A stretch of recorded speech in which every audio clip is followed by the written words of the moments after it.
Build compelling real-time apps quickly and scale them globally with the PubNub Real-Time Network. Only PubNub delivers the core building blocks needed for any real-time application. Find out for yourself by signing up for free today. Visit pubnub.com.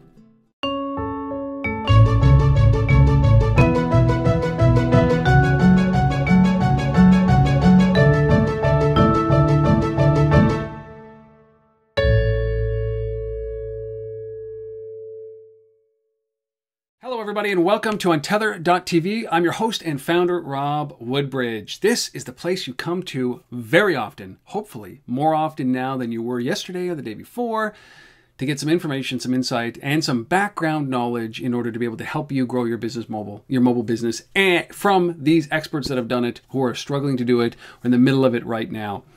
What I love about this industry is, we've said this many times, is that it is a leveling playing field. It is green field out there for new opportunities and new businesses to reimagine and reinvent existing businesses and find new revenue sources. And here's an interesting company. It's based out of Toronto, Ontario. The co-founder, Alex, actually went to school in my hometown in Ottawa, Ontario, Canada. Go Canada. So this is a Canadian company that is tackling something that is so important. Crime scene investigation, CSI, on a mobile device, gathering the information, displaying the appropriate information, making sure that nothing falls through the cracks, helping cops do their job with a mobile device. It's so inventive, so innovative, and something whose time has come. So I'm going to welcome Alex Kottoor, who's the co-founder and CEO. Alex, man. Hello, everybody. Welcome, pal. Welcome. Thanks for having me, Rob.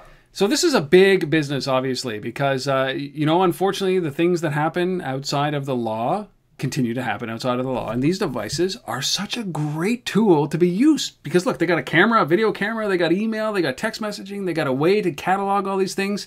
So, in your words, what is Siamese? We're going to get into the whole reason why you did it and the trials, tribulations, challenges, but what is Siamese Systems? So, I mean, in a nutshell, Siamese Systems is we really want to evolve to becoming the global leader in building secure mobile platforms for investigative services. So, I mean, you're literally talking about police investigators in the field collecting information from the scene of the crime and then collating all that information and putting it into a way that becomes usable and cracks the case? Yeah, I mean, I think what we've done a good job of doing is, with the help of our customers who really shape our roadmap in this platform, it's really, how do we take what they've been used to doing on paper and pen and that, digital camera for the last 100 years, how do we take that and move it to a mobile platform that doesn't necessarily shift the process as much as it changes how they're inputting and then managing the life of that data, after the crime scene is actually processed. It's a really interesting statement. I want to come back to that. So if I don't ask you, please remind me about the whole, that migration from, terrestrial or pen-based or pencil-based and paper-based to the digital side and how you did that. That's a very important piece to this. But I want to know, why do this?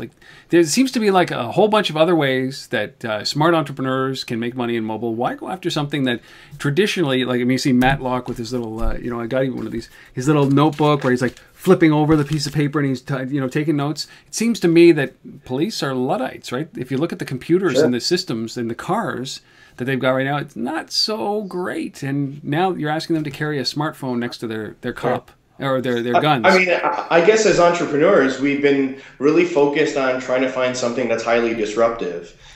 Since day one, we really want to start creating a real global impact with what it is we're going to start doing for the next several years. So it was important for Adrian Bubalo, my co-founder, and I to find a space that we could take what we've developed and actually really change things. And so, yeah, it's a big, hairy, audacious goal, and a lot of people are always skeptical about, contracting with government and law enforcement, budget cuts, but I think that if we can do this properly, not only are we going to have a strong business on our hands, but I think it leaves a mark into what we've done to really progress law enforcement.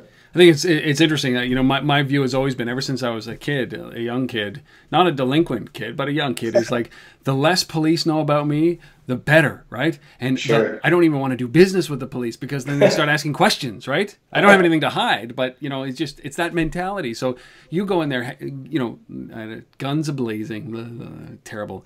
But you go in there and you're in there to try to change the way that they work, right? And so talk about that experience. Has it been a challenge to be able to bring this business, this idea into the police stations? You know, I think it's because of the fear of the marketplace that law enforcement has, grown accustomed to developing this reputation.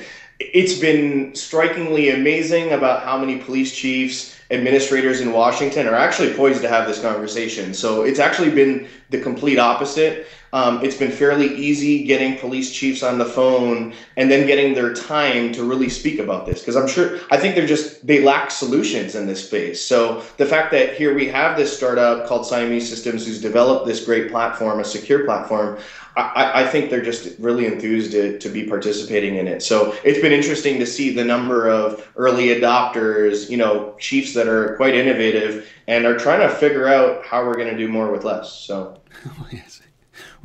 That's true. I mean, sometimes these systems, like buying a big system and implementing a system, they'll look at the cost of doing that versus hiring 2 or 3 or a dozen more police officers. And Sure. and typically, as a citizen and as a citizen in Canada, United States, the more police patrolling the streets, the better, Sure. the safer I feel. Unfortunately, I think you raise an interesting point. Like, both me and Adrian don't come from law enforcement backgrounds, but one thing we learned was that chiefs, most agencies actually don't want to see headcount go down. Yeah. In fact, all these budgets just put a freeze on the amount of officers they can hire.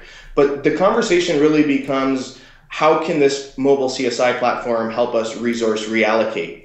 So if I have a homicide scene and I used to deploy 10 resources to process that scene, if I only need to send 5 out today with these tablets and have those 5 get repurposed to serving the community in other ways, that's exactly what they want to hear and understand. Is that how you sell this? I mean, there's one thing to say that, everybody has to go digital. The consumer version of this is like everybody's carrying one of these already. You might as well put it to good use, right? Sure. But for you guys and going out there and selling to the police chiefs, was it about that? Was it, resource allocation issues and challenges of staffing? The budgets definitely put a damp on how they can scale up the resources. So the resource reallocation story is definitely a big one. The other 2 big ones, though, is accuracy and consistency. So, whether you're a senior officer or a junior officer, or in, the case of federal agencies, agents, this system gives everybody a very systematic way to move through that incident or that crime scene. So they're often left with a very highly standardized output. So, and that helps everybody in the judicial system, up and downstream. How did you find that out, though, Alex? You said, you're not cops. You're not from the law enforcement Sure. agency, right? You have to disclose that, by the way, if you are right now. You're not a cop, right? We are not. We are not. we can talk about recording. Yeah. Oh, that's right. I'm not either. Right? We can talk about nefarious things now. It's okay. But so you're not from the law enforcement agency, and this is one of the greatest things about mobile is that I see this all the time. Entrepreneurs just kind of look at a business and think, well, that's broken. I'm not part of that industry, but I'm going to go and fix it with mobile. And so you must have learned a bunch of lessons. And I mean, how did you wayfind and how did you gain credibility in this industry, which requires credibility in order to be able to sell into it? Yeah, I mean, so rewinding about 2.5 years ago, my business partner and I were both in a capacity where I was selling IT hardware and software into insurance companies and to banks. And my business partner, Adrian, was responsible for his team was responsible for deploying that hardware and software that I sold. So here was the issue. We were at a site managing a big deployment, and we saw a bunch of things going sideways.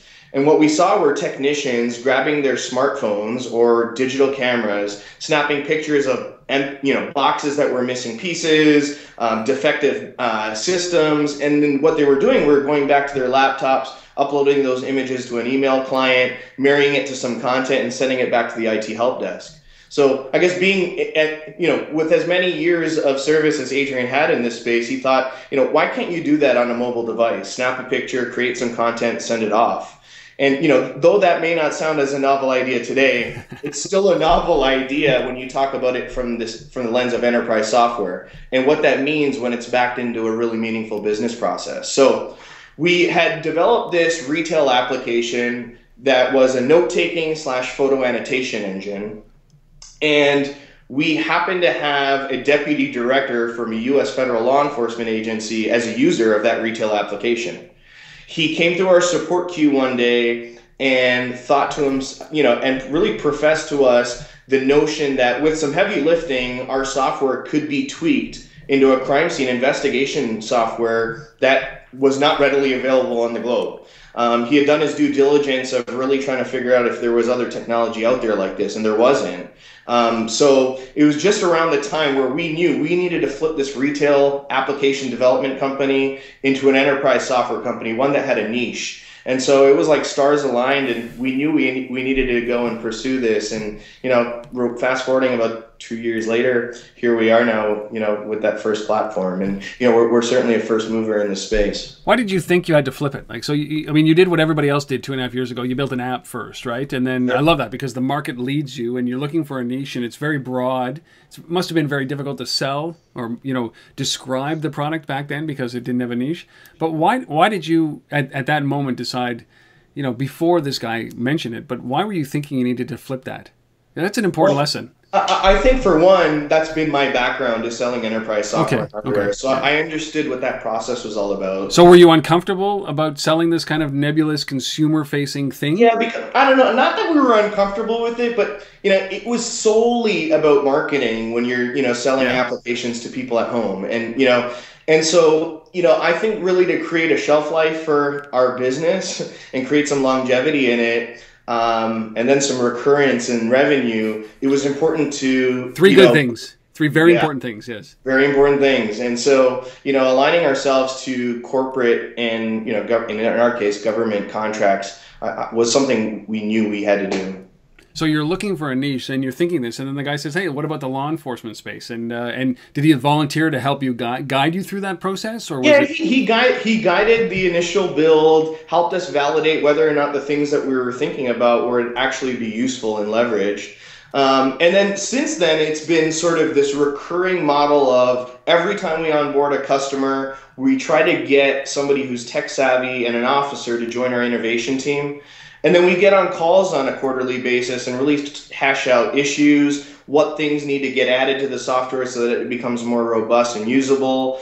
And so that's how we've been sort of moving along with innovation and R&D. How do you know when the product's done? Like something like this to me would mean that you don't want to have any gaps, right? Simply because I guess you can't, right? So you lose the data for one thing and you've lost the data. You've lost the crime scene investigation. So how did you know, like that first version you're deploying, you're talking with beta customers, are you nervous? Are you freaked out? Oh, absolutely. Absolutely. I mean, we were scared. And to this day, Adrian, as my co-founder and our CTO, will always try to educate me that software will never be perfect. Right. And everything that I have read since Adrian's been drilling this in my head for the last couple of years, because I am the perfectionist. I always think everything needs to be extremely flawless before we go to market.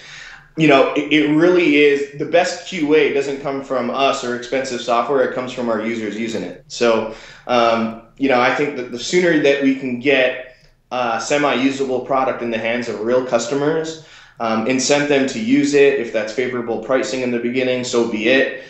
The important thing is to get people using it and getting the right feedback so we can continue to build upon the platform. Now, most of your clients are where? In the U.S. so far?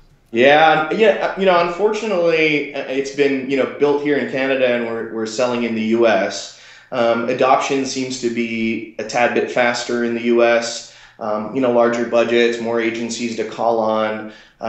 So our hits are at a higher rate down south. But with that said, we're having some extremely strategic conversations here in Ontario. So we're really excited about the fact that it is starting to get adopted here in Canada. How are you going about doing that? Like, is there a yellow pages for police chiefs? Like, how do you source leads? How do you find the customers? I guess that's the cool thing about government business is contacts and that sort of stuff are semi-public. So. Getting distribution lists of decision makers is not the most difficult thing, unlike the private sector where I came from. But it's really just reaching out. It's a contact sport. It's educating. Again, this is such a new space. It's a new technology. It's a new market. So Really what we've been focused on is becoming thought leaders in this space. We're doing a lot of reading, we're doing a lot of self-educating on, what does mobility really mean to law enforcement. It's funny, like rewinding again 2.5 years ago, everybody who saw our technology, the first business application everybody thought of was claims and insurance. Insurance, yeah, absolutely. It just makes a whole lot of sense. And, to going back actually a couple questions back, you had mentioned why. And, the reality is we had a first customer and we had a first bite. And we know in law enforcement, it's a very close circle in the sense that once something is proven and validated, to move it to the next customer becomes simpler and simpler and simpler as you move along. So, it's been easier finding product champions within law enforcement because they're all excited about new technologies like this. And once we can prove out that it works and adds some value, they love talking about it with their friends. What's the hope? Like when you say add some value, like what do you hope that this product does for them? How do you add value to their jobs? I think what we really want to do is untether them, and no pun intended with TV, but we really want to untether officers and agents from the office. We, our hashtag handle on Twitter is "The Office is the Officer." And we've been really fortunate to have Canada's first female police chief sit on our advisory board. And Lena came up with that. The office is the officer. How do we make the officer so effective that they actually don't need to go back to the car or back to the office? So we're really on that revolution to, giving them devices and platforms that allow them to securely create information and pull information. Do they issue smartphones to officers? Is that standard issue now, or is it just that they have their personal devices that they're using? Slowly but surely. So the clean answer is no, which creates even more heavy lifting for us because now they haven't invested in the vehicle. We need to get them to the vehicle, and then the software becomes the add-on. But it's one of those imminent things, right? Like I don't think there's a police chief that discredits the importance of mobility. Yeah. I think it all comes down to really security and budget, making sure that the platforms and the devices are secured, making sure that the data is, full of integrity. But then the second bit is, making sure that the people who control the purses actually allocate the budget to meaningful things like this. Yeah, and a smartphone becomes meaningful when they can show direct response or direct results as by bringing these onto their hips. Sure. And that's the thing is that ultimately, we talk about transition, and I'm going to talk about it in a second. But when you are selling this, you're selling this as a replacement to the way that they currently do it, right? So for data normalization, consistency, best practices, you can roll it all up into a smartphone across the nation or many nations. But is that the way that you sold it? You're selling it at the beginning is, look, take what you're doing, the way you're doing it right now, and now you can do it on a smartphone. Is that how you're selling it? Yeah, but combined with all of those things that you just mentioned, that, hey, by the way, Mr. and Mrs. Chief, once you make this investment in the smartphone and you have mobile CSI, you have now you've significantly minimized the risk of transposing errors. That's been another big one is that, you look at old crime scene documentation or incident documentation, and no offense, it looks like chicken scratch, and somebody's got to go back to the office and spend a lot of hours now taking that, inputting it into a records management system that every little mistake really jeopardizes the case. So I think the fulfilling part about what we're doing, as corny as it may sound, is that this software not only provides us with an opportunity to build a strong business, but we are really impacting the community and public safety and, empowering our officers to actually do better jobs with the cases they're working on. What about privacy and security and concern about that? Certainly these, the devices fall into nefarious hands. People lose them, all that data. Is there a concern about this from the police department around this at this point? Tons of concern. And that's why we're laser focused on security. Adrian, our CTO, my co-founder, on a weekly basis sits with our developers and starts benchmarking our software on what seems to be a revolving door of certifications and compliance standards that are set forth, especially by the U.S. government. So making sure that our software exceeds or meets these guidelines is super, super critical. Yeah. So we actually have two deployment methods or models to our software. We try to lead with cloud, software as a service, because that's just where everything is going. And actually, it's surprising, actually, the U.S. government is doing a ton of work to embrace cloud first as a strategy. So it's been helpful. So we try to lead with cloud. But where we have traditional customers that are not ready to embrace that, we do offer our customers an on-premise deployment methodology as well. So gives them the confidence that all their case notes and evidentiary photography can sit on their own servers if they so choose. But I mean, what platforms are you making this run on right now? Is it iOS or is it Android? Is it BlackBerry? So we started with BlackBerry, yeah. Just because, it's no coincidence that I live like 50 clicks away from BlackBerry's headquarters. Yeah. But, at that time when we started our journey a couple of years back, everybody was on BlackBerry. What we've seen over the last, I want to say 6 to 9 months, though, especially in the U.S., is that Apple is doing a not stand-up job really displacing that. So close to 95% of my pipeline in the U.S. is actually driven from Apple. Wow. For iPhones and iPads. We saw, immigration and customs, ATF, all of these folks have now moved to thousands and thousands of iOS devices. Now, here in Canada, I think there's still a bit of loyalty to BlackBerry, and so the conversations we're having here in Ontario, in fact, are around our BlackBerry platform. So we are on those three platforms. As a startup company, resource constrained, we try to have a customer first, build after. So that's probably the only reason we're not on Windows as yet. We just haven't had any demand to date. That's a strong indication, and I think that's clear. Like some of the challenges that you must be having around this is deployment on iOS, right? Because of the App Store requirements, or if they want to do it in-house, they have to have a certain level or a certain number of licenses. And so BlackBerry is great simply because you can download and install it anywhere. The same thing with Android. Have you come across that? Like, are people hesitant, especially in the enterprise, to go to the App Store? So two things Apple's done is, I should say one thing that Apple's done really well is they've created this B2B portal that governments are starting to embrace in the U.S. So it is sort of enterprise app store, if you will, right? Yep. Where it's not open to the public, but with a volume purchase key, governments can securely go in there and pull down licenses to their devices. Yeah. Now, the other thing to that is MDM and MAM.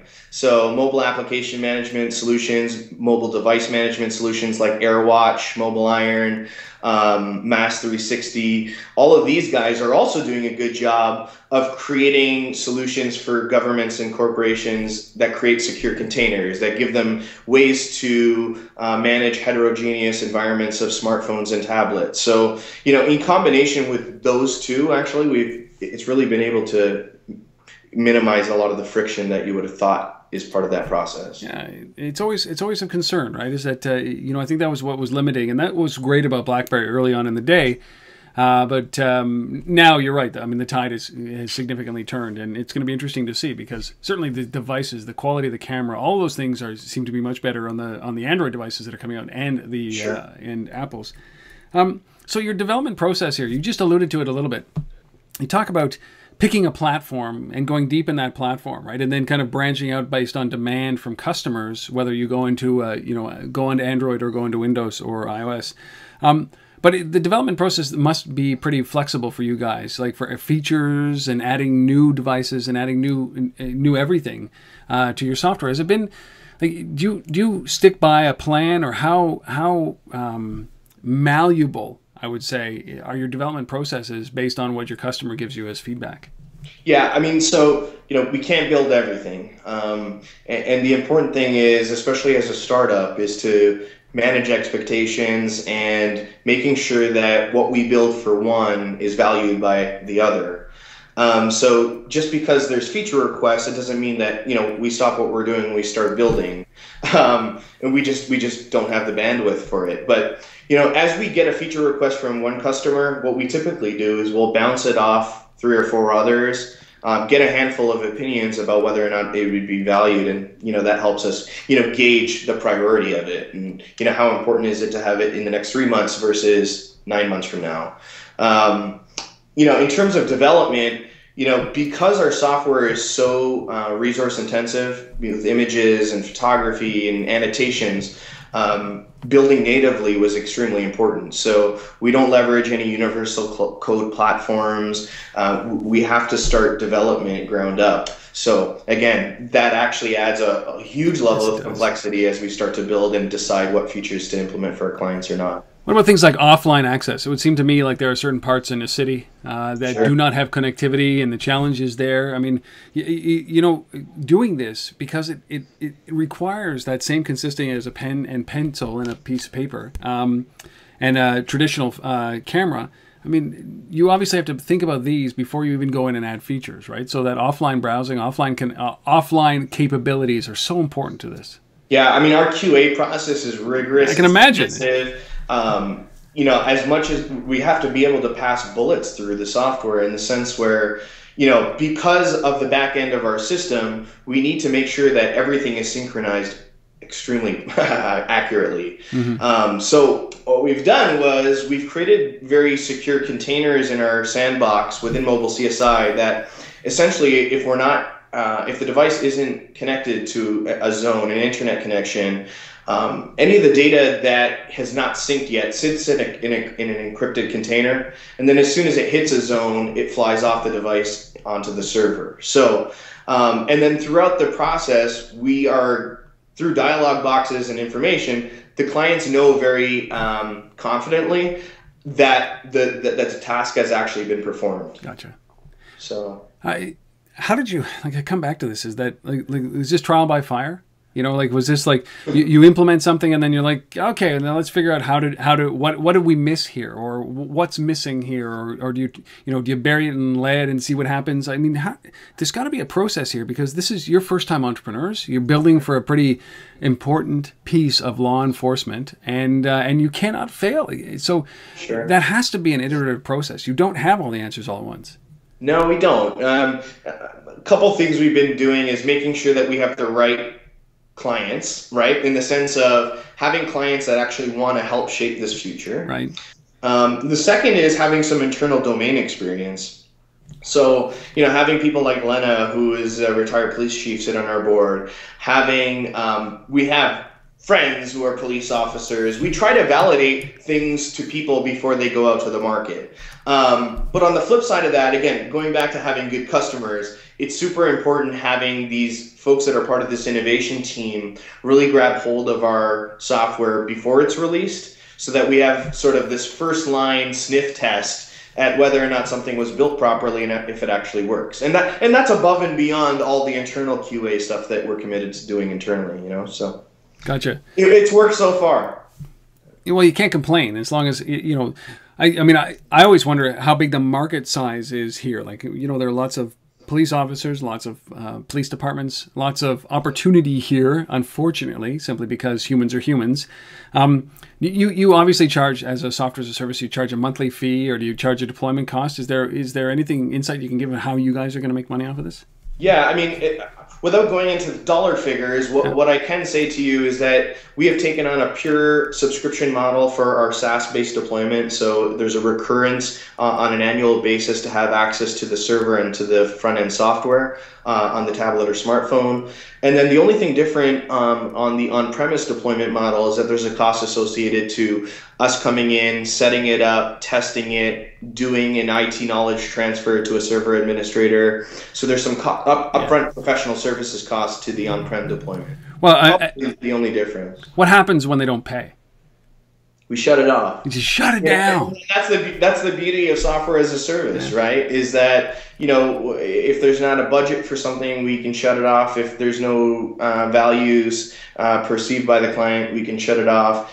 We haven't had any of that happen, thank God. But what happens to the data? But what happens to the data? Can they extract it? Can they do something? They can absolutely extract it. Yeah. I mean, one of the big things is to making sure that there's an opt-in, opt-out methodology to how we even see the data. Mm-hmm. So, our administrators actually, everything is version controlled, audit logged from our site and from the client side. So, we know whose hands are in the cookie jar if that was to ever needed to be produced for our clients, So, again, integrity is what we're focused on. And that's kind of why we chose law enforcement. Everybody who sees our software sees the applicability to other vertical markets, i.e. insurance, exploration, construction, inspection. All of these people could leverage our software, but we really thought to ourselves, who better to validate security assurance and data integrity than, the Department of Justice and Department of Homeland Security. So I think that if we can do it well here, which we're well on our way to doing that,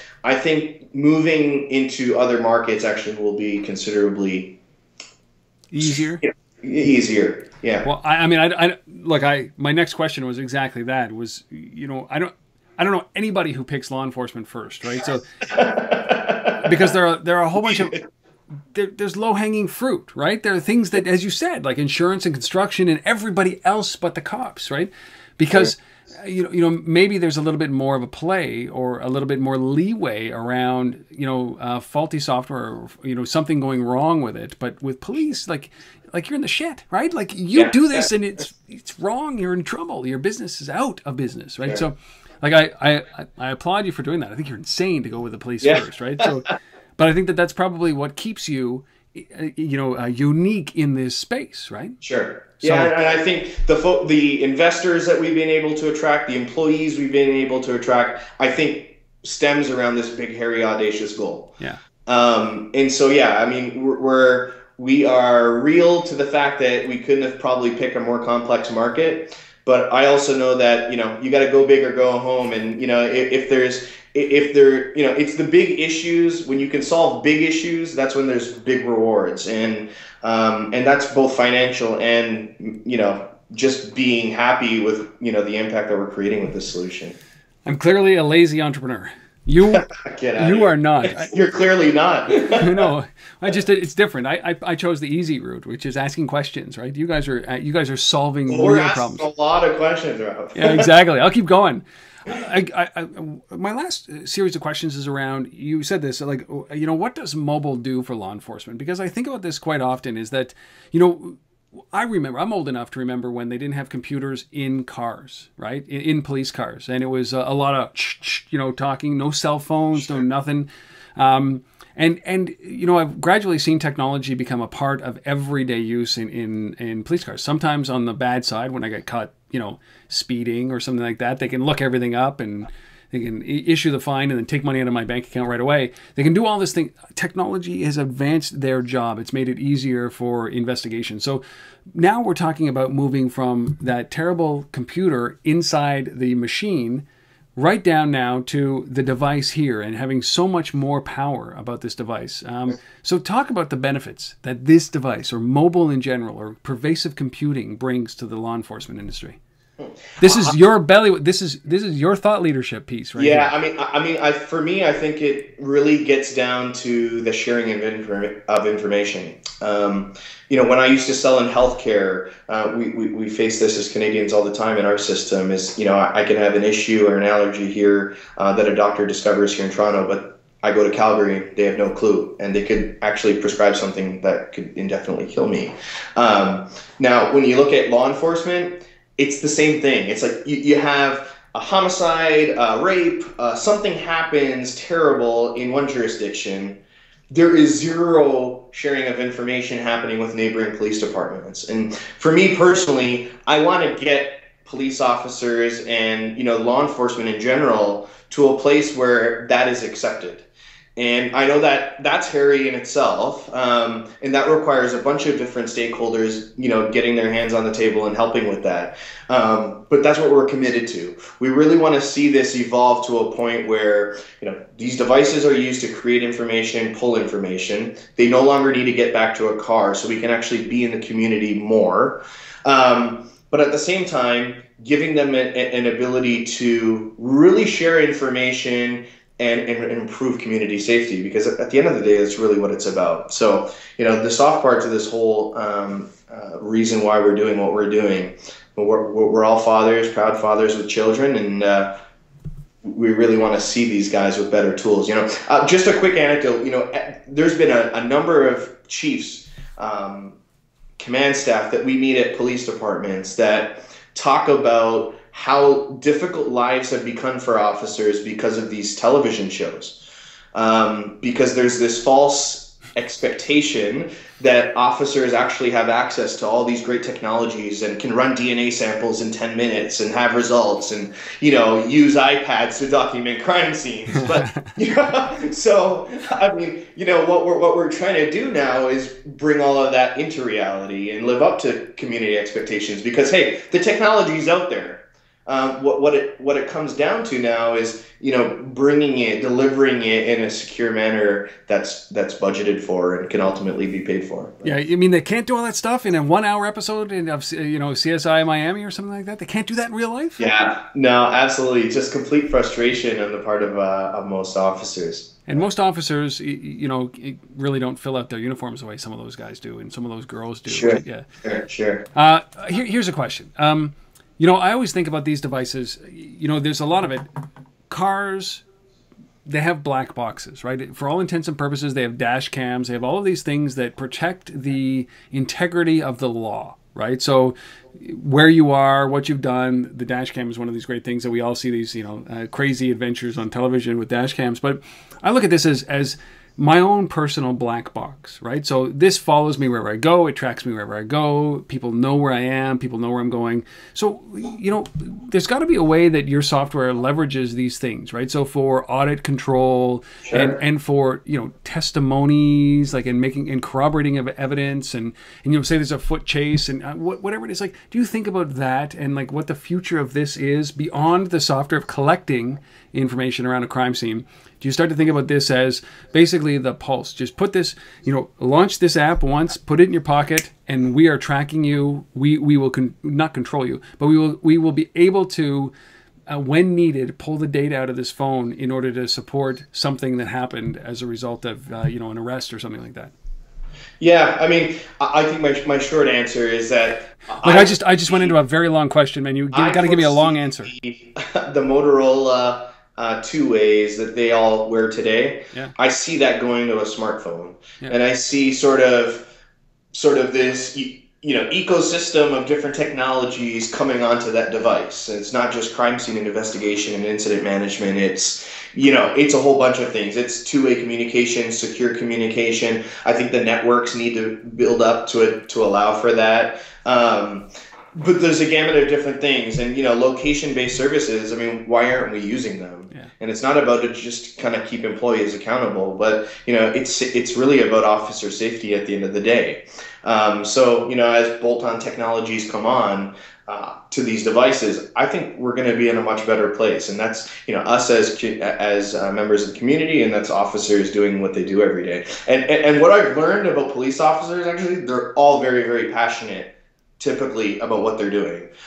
So the notion of them having access to a smartphone, well, they're going to use their own smartphone if you don't issue one out of the agency or the department. So, it's going to be one of those things that I think we need to bring some policy and compliance and just understand and come to the reality that, these devices are just needed to make these folks more effective. We're just going to have to figure out how to pay for them and do it securely. Yeah, that's always, we can see the benefits clearly we can see the benefits.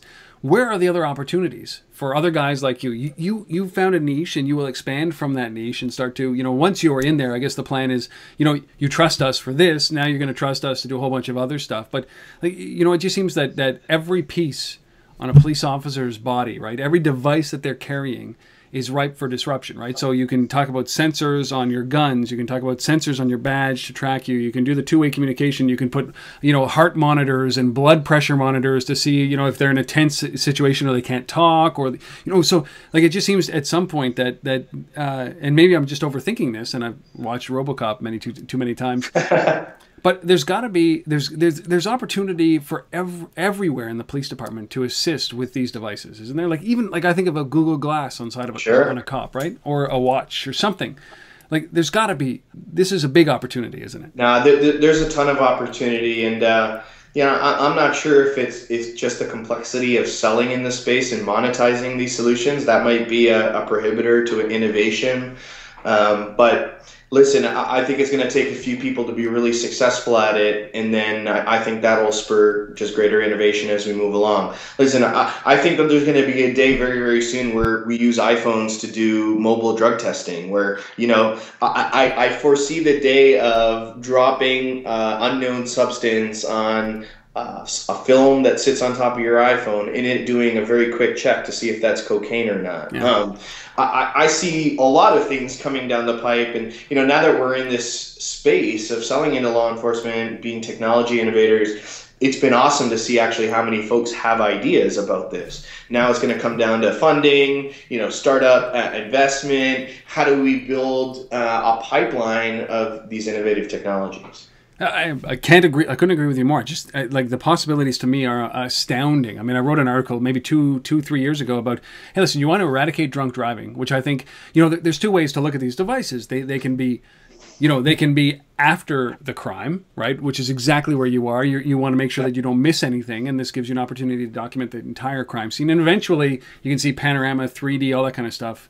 But there's also preventative crime measures, right, that these devices have. I said, look, you know, when this eventually is smart enough to pick up my wallet, my car keys, and everything like that, is that, and know where I am pervasively, and it's connected to my payment methods and all that kind of stuff that everybody's promising, whether it comes true or not, then you know, a simple trigger on this is, look, if I've bought 2 drinks at a local bar and then I try to go into my car, sure, it won't start the car, right? So this is the enabler for the car. You want to kill drunk driving? Hand a phone to every single person on the planet or in North America, and then start doing that, aiming towards that. So sure. It's funny because it's like precog. It's you want to prevent crime as a result of this device, and I think the data that we're collecting around neighborhoods and you know, the data that police are gathering and putting into, we should be looking at this as big data play as well, right? Absolutely. And you know, it's funny, we've been doing a lot of that talk internally and with customers about the role of big data within law enforcement too. Is just tremendous. And I think we're just not leveraging all that's accessible right now. I mean, one of the things we've been talking a lot about now is layering on top of some analytical tools on top of the photography that comes out of our software. Awesome. So, you know, if we can start running some trend analysis on, you know, 3 Series BMWs that are getting carjacked in lower East Manhattan, you know, like having access, like the data is all there, the intelligence tools are already out there. Why aren't we layering that on top of to really give some really powerful information about what's going on in the community? Well, context is going to be so proactive. Oh, it's going to be amazing, and heads-up displays that you start to see, you know, whether glasses or on the dash or whatever. Like, and that's what gets me very excited here, is that you don't need a robot to be a cop. You just need to be able to enable this. And I think the biggest challenge, like even for what you're doing in the software, is that it has to be simple to use. Absolutely. Right? It has to be something that is like, look, I don't want to have to go and search on my device and do all this kind of stuff. What I want to know is that where I am and something passes by, whether it's a BMW or it's a perp, whatever it might be, I want a notification that happens. I don't want to have to search. I want it to tell me what I need to know at that moment, right? And I think that that's the ultimate opportunity here, is to be able to take all that data and put it down so that the one piece that's so important to me right now is displayed in front of me right now. You know, every time you pass an officer on the highway, head is down, right? Yeah. And it's because typically they're filling up some document. Yeah. And to your point, I think that's precisely what, you know, heads need to be up. Yeah. How are we monitoring and serving the community if heads are not up? They shouldn't be buried in paperwork at all times. Sometimes I'm okay with that, right? As I realize I'm going 120, and I'm like, okay. Absolutely, absolutely. Or if you're on your cell phone. Yeah. And that's one thing that I don't do. I'm very, very proud that I don't do that. I got caught. I was taking my kids home from skiing, and I had and we were pulling out of this place at Camp Fortune, which you would have known. Sure. And I was at the stop sign, and I had my phone in my hand. I just took it out of my pocket, and I was turning the corner like this with my phone. You can see it like this, and then I reached and I put it in the charger.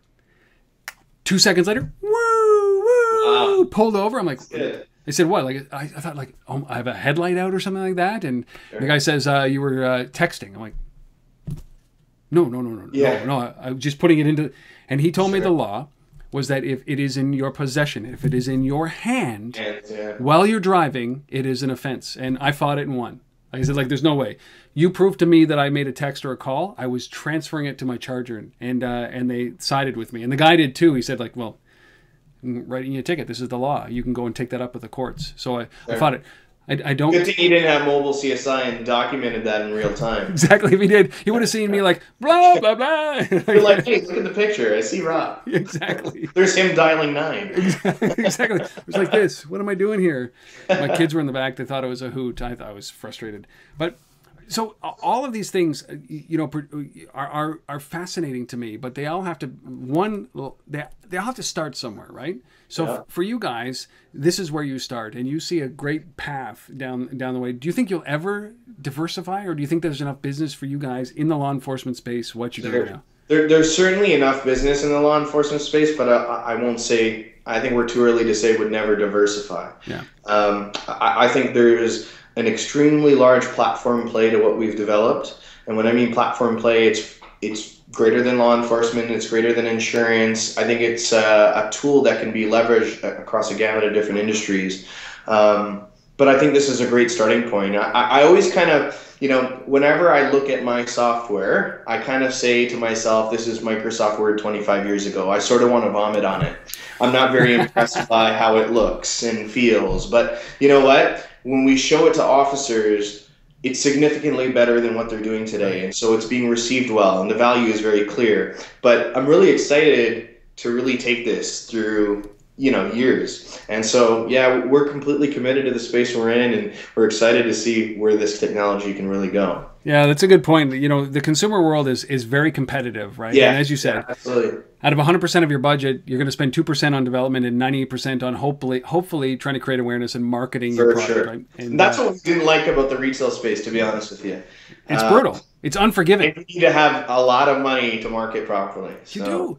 And you know what? And I think that there's a certain level of expectation about user experience and user interface and pushing the boundaries on that, and creating new paradigms and all that kind of stuff. And what gets lost in here is the action that needs to be taken. And I think that when you recreate something, I think that there's a complementary piece to paper with digital and data collection. And so if you bring that in and you allow somebody to do their job better as a result of this, and it's a familiar experience, and then gradually you move them along a continuum so that they forget about the old way of doing it and only do the new way of doing it, and then you add new features and services, and then maybe maybe it does pull up some big data, like if you type in a name or an address, it'll pull up the demographics and psychographics of that area, and it'll pull up known crimes and known people that have been in there before, and people have been busted at that location, but it does it kind of naturally. And I think that that's the beauty of it, is that you get them using it, and then you can extend ad nauseum, right? Yeah. No, I think as we take these initial baby steps in our business, we have learned that end user training is just so critical because they're not. A lot of the officers and agents are just not used to using a tablet or a smartphone, especially for this business process. So making sure that they're comfortable using the device first, even before the software, is so super important for adoption and creating a stickiness, if you will, with our software. If law enforcement, last question here, Alex, if law enforcement hadn't worked for you, if doing this kind of the mobile CSI stuff hadn't worked, what do you think you would be in? I think we'd be in insurance. Yeah, I mean, it's interesting. We had that discussion this morning, and I think that the way we've built our platform allows for an easy pivot without tremendous cost. Yeah. So though we're getting all the right signals here in law enforcement that there's a business on its own within law enforcement, I think the ease of moving into other verticals with our platform actually has been built out of the box. It's something we were cognizant about from day one. And, you mentioned it probably in the first couple minutes of this interview, is that, you probably couldn't have picked a more complex place. And so we knew that.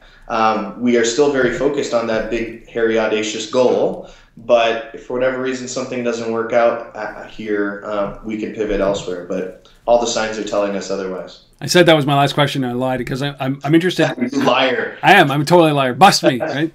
How did you find investors for this?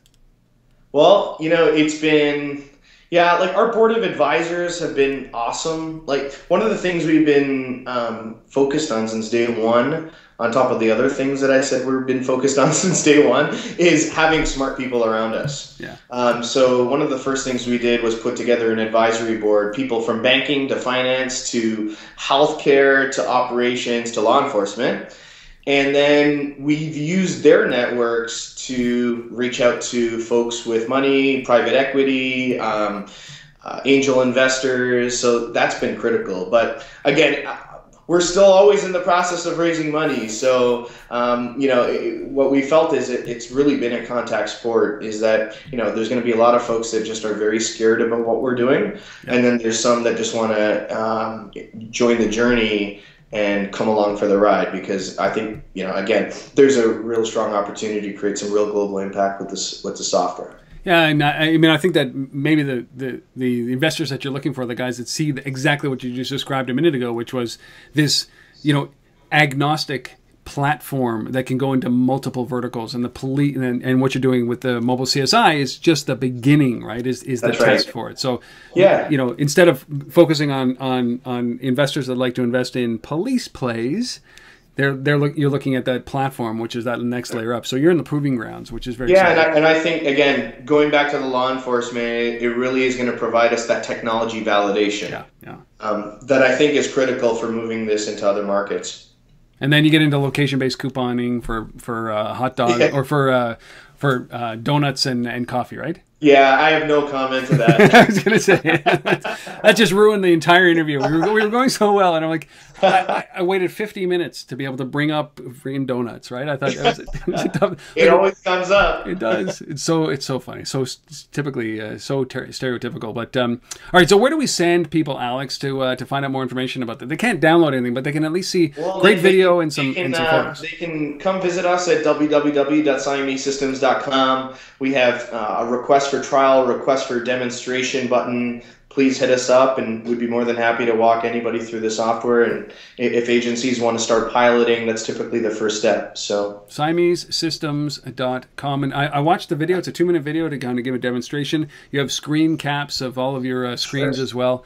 There's no way to download this unless they get in touch with you. So I think that's legitimate, and as it is an enterprise play. So if this is one of these fascinating things, is that we see retail being disrupted, we see restaurants being disrupted, we see enterprises being disrupted. And here's a perfect example of this: is that the police department, those people that you sometimes don't want to be disrupted simply because they can use it against you, keeps our world a safer place, our houses, our neighborhoods, our communities a safer place. And this kind of technology, to me, is stuff that needs to happen very quickly. It helps tighten cases and solidifies the evidentiary, the collection process. So all that stuff is super, super critical. I love it. It affects us all. What I'm going to do, Alex, is that I'd love to follow up with you in 6 months or so, and I'll do this as we're filming here so that it's a commitment, because I'd love to know how things are going as you're rolling these out, and my guess is that you'll get some great feedback, and as long as you're honest, I would love to have you back on to talk about things that you've learned. Is that okay? That would be awesome and appreciated. Thanks, Rob. Totally Canadian. I love it. We have been speaking with Alex Kottoor, who is the co-founder and the CEO of a company called Siamese Systems. Go to siamesesystems.com for more information. Alex, thank you for doing this. I really appreciate your time. Thank you so much, sir. You guys out there listening, wherever you are, whatever you're doing, you could be watching this. Who knows? You could be gardening, you're at the gym, you're driving with your phone firmly planted, not in your face. Thank you so much for doing this. I really appreciate the time that you take each and every week to come and visit and listen to as much or as little of these episodes. I know you find tremendous value. If you have any input or suggestions or comments, please reach out to me, rob@untether.tv. And I will respond. I promise you I will respond. And I thank you so much for being here and listening and participating. And we'll see you next time on untether.tv. Thanks, Alex. Thank you, Rob.